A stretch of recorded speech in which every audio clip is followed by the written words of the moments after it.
With the first pick in the 2023 NBA Draft, the San Antonio Spurs select Victor Wembanyama.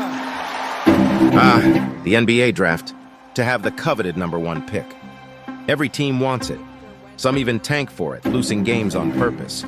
Is it that important to have a lottery pick this high? Or are they blind by the possible future a college promise can give them? Should the teams trust the process and draft to grow, or should they trade whatever they got so they can win right away? Let's see. The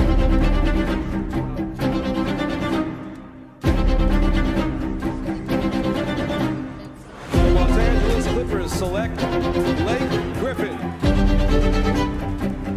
Kyrie Irving. Select Andrew Wiggins. The Minnesota Timberwolves select Karl Anthony Towns. University of Kentucky. Philadelphia 76ers select Ben Simmons.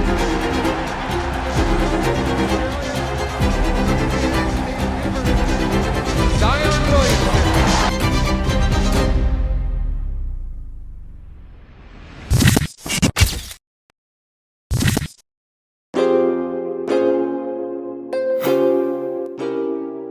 Hey fam, let us just say that if you're vibing with the videos we have been dishing, please slam the like button, subscribe to our channel, and ring that notification bell.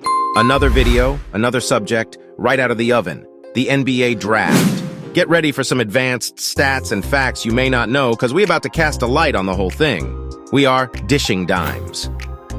In the NBA scene, ain't much that holds more value than snagging that top spot in the draft. We're talking numero uno, baby. Play your cards right, and you could be laying the foundation for years of championship glory and total domination, like a solid decade, or maybe even more. Take a cue from the San Antonio Spurs, who nabbed Tim Duncan back in '97, and then went on a wild ride of 22 straight playoff appearances and 5 sweet championship victories. With this in mind, let's look at some #1 picks of the last NBA drafts, and let's get some numbers out of this. Of the 76 #1 picks till the draft of 2022, only 27 of them have won a championship, and just 11 of them won multiple titles. But get this, only 8 #1 picks led a team to a championship as the clear best player on the team. That's what we can name as the best #1 picks of all time. The thing is, to be a good #1 pick, to be deserving of that, and to be a legendary player is one thing. But for that to be good for the team that drafts the player, is not that linear. Elvin Hayes and the Big Diesel, even champions, weren't able to win it all with the team that drafted them. Even 2 of the most proclaimed GOATs, LeBron and Kareem, being able to get a ring for the team who drafted them, had a lot more success elsewhere. Looking at all the 27 #1 picks that were champions, only 12 of them won with the team who drafted them, less than 50%. The last #1 pick to win a title was Andrew Wiggins in 2022 with the Warriors, as probably the 3rd best player of the team. It gets time to get used to the NBA, the traveling, the non-stop games, the crazy competition, you name it. So the last #1 picks still have time in their career to achieve the ultimate role. To remind you, here is the list of the last #1 picks. After Andrew Wiggins, names like Zion Williamson and Anthony Edwards sound in our head as potential leaders of a championship team. But so much has to happen for it to come to fruition. We just gotta wait and see. Remember the 2 sides of a coin thing? That's right, just for show, here are some of the worst #1 picks of all time. And have one thing in mind, the more unknown the player is, the worst pick it gets. Markelle Fultz, chosen in 2017 by the 76ers, barely played for them because of injuries, causing him to have a completely broken shot. To think that he was chosen above Jason Tatum. Other names like Michael Olowokandi in 1998 and Kwame Brown in 2001. Completely unknown players were picked in the draft before legends like Dirk Nowitzki and Pau Gasol. In 2007, Greg Oden was picked before Kevin freaking Durant. Why? So he could average 8 and 6 in 105 games in the NBA? Wake up, people. Looking back on something, we always have that 20/20 vision. But just imagine if in 2013, instead of Anthony Bennett, Anthony who? Instead of him, the Cavs had picked Giannis Antetokounmpo. LeBron and Giannis together? That would be awesome. But no. We also got to give a dishonorable mention to a Mr. Ben Simmons. Okay, he had some good seasons, but to think that some people were saying that he was the next LeBron James. And it all went to not being mentally able to even shoot the freaking basketball. Let's move on. Understanding how the number one pick works, let's look at the draft as a whole. Can we use statistics to predict which draft picks are more probable to win a championship? Is there any pattern for us to find? Digging in, first we have to explain some ground rules. Our data is based on every player, on every team that won the championship from 1947 till 2023. Looking at every player, we see which draft pick he was in his draft. Drafts that happened from 1947 till 2022. Right out of the bat, we can see that the most common draft number in all of the champions is the undrafted one. 14% of all the players who were on all of the championship teams were undrafted. So, we will not count with those players. With all of these, we get 962 players. This is the sum of every player of every championship team. So a player with multiple titles is counted multiple times.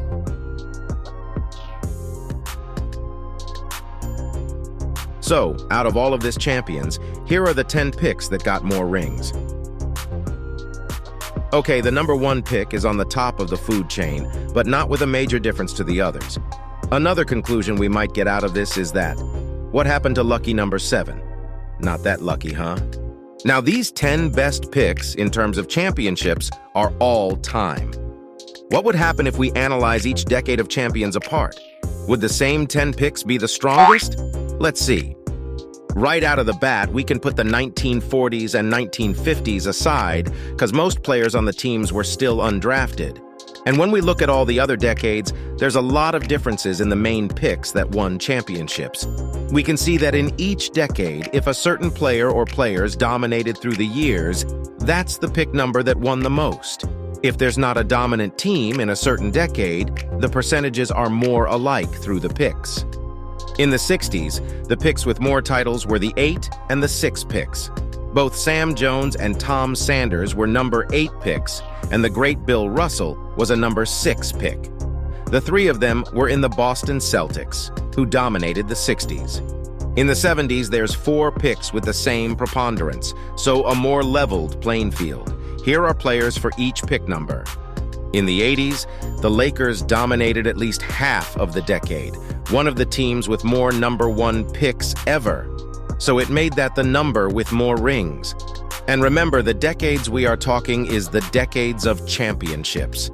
The players might have been drafted before. In the 90s, it's easy. What pick number was Michael Jordan? That's right, number 3.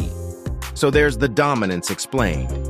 In order to put more into the dominance of the number 3 pick, the Chicago Bulls in those years of championships added more number 3 picks to their roster. Getting in the 2000s, and there's 2 predominant pick numbers, 24 and 1. This one is easy to explain. It was a decade dominated by the Lakers with Shaq and by the Spurs with Tim Duncan, both former number 1 picks. About the pick 24, it is a phenomenon we can see because the Lakers had 3 players with that pick number in the draft. Last decade was kind of funny. The most dominant picks are the ones that LeBron's teammates had. Now, in the 2020s, we can see probably the second team with more number 1 picks to win a championship. Oh, and what a surprise, the Lakers again. With LeBron James, Anthony Davis, and Dwight Howard, the number 1 pick is the most predominant in the decade, at least for now. So what do we take out of this? Is it really necessary to have high number picks through the years? Should we draft them, or should we trade for the player after he is formed? Going deeper, is it possible to have a title without any top 3 picks in any draft? Has it happened? Out of the 77 championship teams till this day, 56% of the teams did not have a number 1 pick. Moreover, out of the same 77 teams, close to 40% of the teams did not have either a number 1 or a number 2 pick in the roster. Getting further, 23% of the championship teams didn't even have a number 3 pick. But let's take a better look at these 23% of the teams. Almost half of them were in the early years of the NBA, when, as we already said, a lot of players were undrafted. Get this, since 1984, that only 4 teams have won the championship without a top 3 pick in the roster: 2008 Celtics, 2019 Raptors, 2021 Bucks, and the current champions Denver Nuggets. This last thing is important to make a conclusion. Does it help to have players who are high picks in the draft? Of course. In the former decades, 70s, 80s, 90s, and the 2000s, it was indeed dominated by teams with high picks. But in the last 5 years, 3 of the 5 champions didn't have any top 3 pick drafted in the roster. This is correlated with the level of competition that is so tight right now. Every kid that picks up a basketball with some regularity will have some skills, either in shooting, dribbling, passing, or even physical skills, like strength or height. What separates the great players today is indeed the amount of work they will put in order to achieve their goals. And that is not only pre-NBA. We can honestly say that a great NBA player evolves more after he enters the league. Today's young men who enter the draft are coming already in beast mode, at least in terms of hype, that is.